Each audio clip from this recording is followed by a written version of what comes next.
This is Babacce B2C.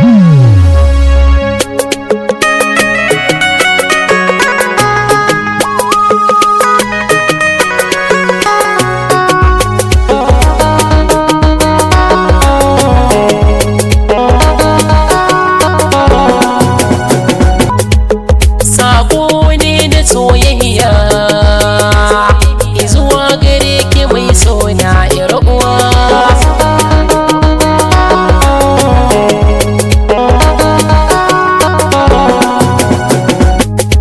Na ɗau biro da takarda zan zana wasiƙa zuwa ga mai sona, fatan da nake a cikin raina ki fahimci duk bayanina. Sanki ne ya kama kalbina, tunani nake dare rana. Ki duba cikin idanuna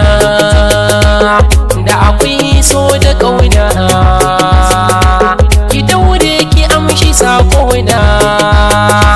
bayanin da na yau ki auna, ki amsa ki ce kina sona, shi ne farin ciki na, ta kalmar so a bakina, tanadinki ne a bar sona,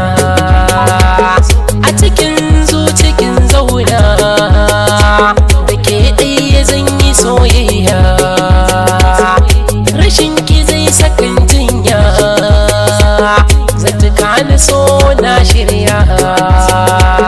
ki zan yi waƙin biya, mai kyau da alkunya, hasken idaniya, ina ji da ke zuciya, sonan ki juya da baya, lamari na so ba kunya, ni da ke mun zamo daya, sona da daɗi ashe, cikin zuciya kin yi da she, a zuba a kwasa a dashe, idanuna sun